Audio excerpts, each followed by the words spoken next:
ശ്രീ ജ്യോതികുമാർ ചമക്കാല, ഈ കേസിന്റെ കേരളം കേട്ടു ഞെട്ടിയതും പിന്നീട് ഏറെക്കുറെ മറന്നതുമായ ഒരു കഥയാണ് ശ്രീ അനിൽ ഓണംപള്ളി പറഞ്ഞു വെച്ചത്. പക്ഷെ ഇപ്പോഴുണ്ടാകുന്നത് ഇത്രയും ദാരുണമായ ഒരു കൊലപാതകം നടത്തിയ കൊലപാതകത്തിന് പുറത്തേക്ക് വരുന്നു എന്നുള്ള കാര്യമോ അതിന്റെ ഒരു ഭയമോ മാത്രമല്ല, ഇതിലൊരു ഇടപെടൽ ഉണ്ടായി എന്ന് പ്രതിപക്ഷം ആരോപിക്കുകയാണ്. മുൻ പ്രതിപക്ഷ നേതാവ് രമേശ് ചെന്നിത്തല ഇന്ന് ഗവർണർക്ക് ഇതുമായി ബന്ധപ്പെട്ടൊരു കത്ത് നൽകുകയാണ്, ശുപാർശ തള്ളണമെന്ന് പറഞ്ഞുകൊണ്ട്. ഇത് ഗവർണറുടെ വിവേചനാധികാരമാണ്, മന്ത്രിസഭ തീരുമാനമെടുത്താൽ പോലും. അപ്പോൾ അങ്ങനെ ഇടപെടുമ്പോൾ പ്രതിപക്ഷം ആരോപിക്കുന്നത് ഇതിലൊരു രാഷ്ട്രീയ ഇടപെടലാണ്. മന്ത്രിസഭയിലെ ഉന്നതൻ എന്ന് പ്രതിപക്ഷ നേതാവ് ഈ കത്തിൽ പറയുന്നുണ്ട്. അങ്ങ് വളരെ പരസ്യമായത് കെ ബി ഗണേഷ് കുമാറിന്റെ ഇടപെടലാണ് എന്ന് പറയുന്നു. ഇത്തരം ആരോപണം ഉന്നയിക്കാൻ പ്രതിപക്ഷത്തിന് മുന്നിലുള്ള തെളിവുകൾ എന്തൊക്കെയാണ്?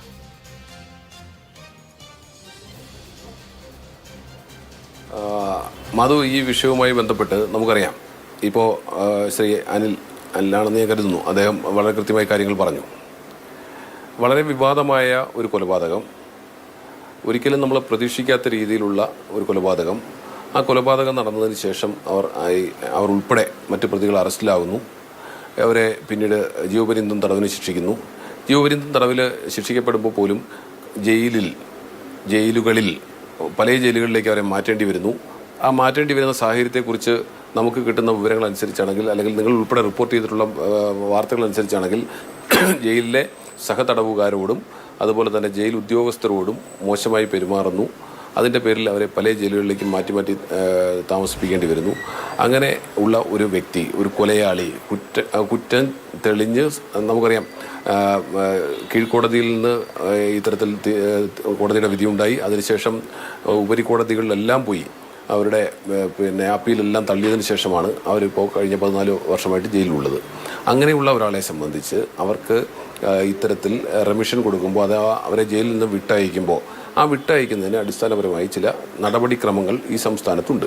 ആ നടപടിക്രമങ്ങളിൽ ഏറ്റവും പരമപ്രധാനമായിട്ടുള്ളത് ജയിൽ അഡ്വൈസറി കമ്മിറ്റിയുടെ റെക്കമെൻഡേഷനാണ്. ഇവിടെയും ജയിൽ അഡ്വൈസറി കമ്മിറ്റിയുടെ റെക്കമെൻഡേഷൻ കിട്ടിയിട്ടുണ്ട്. ആ നമുക്കറിയാം, ഇപ്പോൾ ജാമ്യം കൊടുക്കണമെങ്കിൽ, പരോൾ കൊടുക്കണമെങ്കിൽ പോലും ഒരാൾ പ്രതിയായി കഴിഞ്ഞാൽ, അവരെ ശിക്ഷിക്കപ്പെട്ട് കഴിഞ്ഞാൽ, അവർ ജയിലിലായി കഴിഞ്ഞാൽ, അവർക്ക് പരോൾ ലഭിക്കണമെങ്കിൽ, ആദ്യ പരോൾ ലഭിക്കണമെങ്കിൽ തന്നെ ഏറ്റവും ചുരുങ്ങിയത് ആ മൊത്തം ശിക്ഷാ കാലയളവിൻ്റെ 1/3, 1/3 അനുഭവിക്കണം. അല്ലെങ്കിൽ തുടർച്ചയായി 2 വർഷം ജയിലിൽ കഴിയണം. ഏതാണോ ആദ്യം എത്തുന്നത് ആ പീരീഡ് കഴിഞ്ഞാൽ മാത്രമേ അവർക്ക് പരോൾ പോലും ലഭിക്കുകയുള്ളൂ. ഇവിടെ ഇവരെ സംബന്ധിച്ച് ജീവപര്യന്തം തടവായതുകൊണ്ട് തന്നെ 2 വർഷം കഴിഞ്ഞതിന് ശേഷം മാത്രമാണ് പരോൾ ലഭിക്കുക. ആ പരോൾ ലഭിക്കുമ്പോൾ പോലും പരമാവധി 1 വർഷം കൊടുക്കാവുന്ന അവധി, പരോൾ എന്ന് നമ്മൾ പറയുമെങ്കിലും അവധി എന്നാണ് ജയിലിൻ്റെ ഭാഷയിൽ പറയുന്നത്, അവധി കൊടുക്കാൻ കഴിയുന്നത് 60 ദിവസമാണ്. അങ്ങനെ 60 ദിവസത്തെ അവധി കൊടുക്കുമ്പോൾ അത് 15ൻ്റെ മൾട്ടിപ്പിൾസ് ആയിട്ടോ അല്ലെങ്കിൽ 30ൻ്റെ മൾട്ടിപ്പിൾസ് ആയിട്ടോ കൊടുക്കാം. ഓരോ മാസം വീതം 2 പ്രാവശ്യം എടുക്കാം, അല്ലെങ്കിൽ 15 ദിവസം വീതം 4 പ്രാവശ്യം എടുക്കാം, അല്ലെങ്കിൽ 15 ദിവസവും 1 മാസവും എടുക്കാം. അങ്ങനെ അതിൻ്റെ മൾട്ടിപ്പിൾസ് ആയിട്ട് അവർക്ക് ഇത്തരത്തിൽ പരോൾ ലഭിക്കും. ആ പരോളിനപ്പുറത്തേക്ക് വീട്ടിൽ എന്തെങ്കിലും പ്രത്യേക വിശേഷങ്ങളോ അത്യാഹിതങ്ങളോ എന്തെങ്കിലും ഉണ്ടായാൽ അവർക്ക് സ്പെഷ്യൽ ലീവ് ലഭിക്കാനുള്ള അവകാശമുണ്ട്. ഇവിടെ ക്രമവിരുദ്ധമായി അവർക്ക് ഒരുപാട് പരോൾ ലഭിച്ചിട്ടുണ്ട്. അവർ ജയിലിൽ കിടന്നപ്പോഴെല്ലാം ഈ പറഞ്ഞ വിഷയങ്ങളൊക്കെ അവരുടെ കൃത്യമായി ഇടപെടാത്തതിൻ്റെ പേരിൽ, അഥവാ ജീവനക്കാരോടും സഹതടവുകാരും മോശമായി പെരുമാറിയതിൻ്റെ പേരിലുള്ള വാർത്തകളുണ്ട്, അഥവാ റിപ്പോർട്ടുകളുണ്ട്. ഇതൊക്കെ ഇരിക്കെ അവരെ സംബന്ധിച്ച് അവർക്ക് 14 ദിവസം കഴിഞ്ഞ് ഏതാനും മാസങ്ങൾക്കുള്ളിൽ ധൃതി പിടിച്ചുകൊണ്ട് ഡിസംബർ മാസം അവരുടെ അപേക്ഷ ജയിൽ അഡ്വൈസറി കമ്മിറ്റി പരിഗണിക്കുന്നു. അവർക്ക് അവരെ റിലീസ് ചെയ്യാൻ അനുവദിക്കുന്നു. അത് ക്യാബിനറ്റിലേക്ക് വരുന്നു. ക്യാബിനറ്റ് അതിന് അപ്രൂവൽ കൊടുക്കുന്നു. ഇവിടെ നമ്മുടെ മുമ്പിലുള്ള പ്രശ്നം, ഇത്തരത്തിൽ എന്താ പറയുന്നത്, ജയിൽ അഡ്വൈസറി കമ്മിറ്റിയിലെ അംഗങ്ങളൊക്കെ പറയുന്നത് അവർക്ക് മനസ്സാന്തരം സംഭവിച്ചു എന്നൊക്കെയാണ്. നമ്മുടെ മുമ്പിലുള്ള പ്രശ്നം എന്ന് വെച്ചാൽ, ഇവിടെ ജയിൽ അഡ്വൈസറി കമ്മിറ്റി തന്നെ നിരവധി കേസുകളിൽ ശിക്ഷിക്കപ്പെട്ടിട്ടുള്ള നിരവധിയായ സ്ത്രീകൾ ഉൾപ്പെടെയുള്ള ആൾക്കാരെ, 25 വർഷം കഴിഞ്ഞവരും 20 വർഷം കഴിഞ്ഞവരുമായ നിരവധി ആൾക്കാരെ, 100 കണക്കിന് ആളുകളെ റിലീസ് ചെയ്യണം. രോഗികളായിട്ടുള്ളവർ, മറ്റു മാർഗങ്ങളില്ലാത്തവർ, അവരെയൊക്കെ അടിയന്തരമായി റിലീസ് ചെയ്യണമെന്ന് ആവശ്യപ്പെട്ടുകൊണ്ട് നിരവധി തവണ ഇത്തരത്തിൽ ജയിൽ അഡ്വൈസറി കമ്മിറ്റി ശുപാർശ ചെയ്തിട്ടുണ്ട്. അവരെ ആരെയും പരിഗണിക്കാതെ നേരെ അടിയന്തരമായി കൊടുത്ത പരാതി അടിയന്തരമായി തന്നെ പരിഹരിച്ച് ജയിൽ അഡ്വൈസറി കമ്മിറ്റി റെക്കമെൻഡ് ചെയ്യുന്നു. അത് ക്യാബിനറ്റിൽ വരുന്നു. ക്യാബിനറ്റ് അത് അപ്രൂവ് ചെയ്യുന്നു. അതിന് തുടർ നടപടി സ്വീകരിച്ച് ഇനിയിപ്പോൾ ഗവർണർക്ക് പോകാനുണ്ട്, ഇതുവരെ കൊടുത്തിട്ടില്ല എന്ന് മനസ്സിലാക്കുന്നു. അപ്പോൾ ആ ധൃതി എന്തുകൊണ്ടുണ്ടായി? ഇവർക്ക് മാത്രമായി എങ്ങനെ ഇത് ലഭിച്ചു? ഇവർക്ക് എന്തെല്ലാം തരത്തിലുള്ള സഹായം ലഭിച്ചിട്ടുണ്ട്? ഇവരെ ഞാൻ മുമ്പ് സൂചിപ്പിച്ച പോലെയുള്ള ആരോപണങ്ങൾക്ക് കാരണമാകുന്നു എന്ന് പറയുന്നു. എന്തുകൊണ്ട് കെ ബി ഗണേഷ് കുമാർ? ഞാനതാ പറഞ്ഞത്. ഞാനത് വളരെ കൃത്യമായി പറഞ്ഞിട്ടുണ്ട്, കഴിഞ്ഞ ദിവസങ്ങളിൽ പറഞ്ഞിട്ടുണ്ട്. എന്തുകൊണ്ടാണ് ഞാനിത് പറഞ്ഞു കഴിഞ്ഞിട്ട് ഞാൻ കെ ബി ഗണേഷ് കുമാറിൻ്റെ പേര് പൊതുസമൂഹത്തിൽ പറഞ്ഞിട്ട് ഇന്നിപ്പോൾ ഈ സമയത്ത് കൃത്യം 48 മണിക്കൂർ പിന്നിടുകയാണ്. അദ്ദേഹം ഒന്ന് പ്രതികരിക്കണ്ടേ? സംസ്ഥാനത്തിൻ്റെ ഒരു മന്ത്രിയെക്കുറിച്ച് അദ്ദേഹം ഇതിൽ ഇടപെട്ടു എന്ന് ഞാൻ ഉത്തരവാദിത്വപരമായി തന്നെ പറഞ്ഞിട്ട് എന്തുകൊണ്ട് അദ്ദേഹം അതിനോട് പ്രതികരിക്കാൻ തയ്യാറാകുന്നില്ല? ഞാൻ അതിന് ഉപോത്ബലകമായി പറഞ്ഞ കാര്യങ്ങൾ എന്തൊക്കെയാണ് വളരെ കൃത്യമായി പറഞ്ഞു.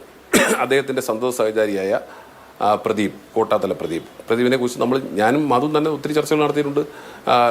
കാസർഗോഡ് പിന്നെ ഒരു വിവാദമായ സിനിമ നടിയെ ആക്രമിച്ച കേസിലെ ഒരു ആ സാക്ഷിയെ സ്വാധീനിക്കാൻ പോയതിൻ്റെ പേരിൽ അദ്ദേഹത്തിനെ അറസ്റ്റ് ചെയ്തതും റെയ്ഡ് നടത്തിയതും മന്ത്രിയുടെ ഓഫീസ് റെയ്ഡ് നടത്തിയതും ഒക്കെ നമ്മുടെ മുമ്പിലുണ്ട്. ഒരുപാട് കേസുകളിൽ ജയിലിൽ പർദ്ദ ധരിച്ചുകൊണ്ട് വേഷം മാറിപ്പോയി പോയ കഥകൾ നമ്മുടെ മുമ്പിലുണ്ട്. അപ്പോൾ അത്തരത്തിൽ കുപ്രസിദ്ധനായ പ്രദീപ്, കോട്ടാത്തല പ്രദീപ് എന്ന് പറയുന്ന ആൾ ഇവരെന്നൊക്കെ പരോളിൽ ഇറങ്ങിയിട്ടുണ്ടോ, ഈ പരോളിൽ ഇറങ്ങുമ്പോൾ സ്വാഭാവികമായിട്ട് അതിനകത്തൊരു 1-2 കണ്ടീഷൻസ് ഉണ്ട്. ആ കണ്ടീഷൻസ് അനുസരിച്ച് ഇവർ പോലീസ് സ്റ്റേഷനിൽ പോകേണ്ടതുണ്ട്. ആ പോലീസ് സ്റ്റേഷനിൽ കൺസേൺ പോലീസ് സ്റ്റേഷനിൽ അവരുടെ പിന്നെ എവിടെയാണോ അവരുടെ അഡ്രസ്സ് ഉള്ളത് അതിൻ്റെ പരിധി വരുന്ന പോലീസ് സ്റ്റേഷനിൽ പോകേണ്ടതുണ്ട്. ഇവരുടെ അഡ്രസ്സ് പത്തനാപുരത്ത് പാതിരിക്കൽ എന്ന് പറയുന്ന സ്ഥലത്താണ്. ആ പത്തനാപുരം പോലീസ് സ്റ്റേഷൻ്റെ പരിധിയിലാണ് വരുന്നത്. ഇവർ എന്നൊക്കെ പരോളിൽ ഇറങ്ങിയിട്ടുണ്ടോ അന്നെല്ലാം ഇവരെ കൂട്ടി പോലീസ് സ്റ്റേഷനിൽ എല്ലാ ദിവസവും പോകേണ്ടതുണ്ട്. അങ്ങനെ പോയിട്ടുള്ളത് മന്ത്രിയുടെ സന്തത സഹചാരി തന്നെയാണ്. ഞാനത് ആധികാരികമായി പറയുമ്പോൾ പോലീസിൻ്റെ കൈവശം രേഖകളുണ്ടല്ലോ. പോലീസിൻ്റെ കൈവശം സ്വാഭാവികമായിട്ടും ഇത്തരത്തിൽ പിന്നെ ഈ പറയുന്ന പരോൾ ബുക്ക് അവിടെ രജിസ്റ്ററോട് ഉണ്ടാവണമല്ലോ, പരോൾ രജിസ്റ്ററിനകത്ത് ഇത് എൻ്റർ ചെയ്യണമല്ലോ.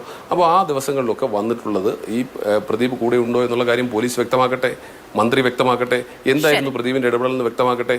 അത് കഴിഞ്ഞാൽ മന്ത്രി ഇതിനെക്കുറിച്ചൊന്ന് സംസാരിക്കട്ടെ. മന്ത്രിയുടെ ഇടപെടലിനെ കുറിച്ച് ഞാൻ പറഞ്ഞു, മന്ത്രി പറയട്ടെ ഇല്ല എന്ന്. എങ്കിൽ മന്ത്രിയോട് എനിക്ക് കൂടുതൽ കാര്യങ്ങൾ ചോദിക്കേണ്ടി വരും. അദ്ദേഹം ഇവരെ കണ്ടിട്ടുണ്ടോ, എവിടെയൊക്കെ ഈ ആരോപണം ഉന്നയിച്ചിട്ട് 48 മണിക്കൂറായിട്ടും അതിൽ പ്രതികരണമില്ല. അങ്ങനെയല്ലെങ്കിൽ നിയമ നടപടി സ്വീകരിക്കട്ടെ എന്നുള്ള പരസ്യമായ വെല്ലുവിളിയാണ് ശ്രീ ജ്യോതികുമാർ ചാമക്കാല കഴിഞ്ഞ ദിവസങ്ങളിലൊക്കെ നടത്തുകയും ചെയ്യുന്നത്.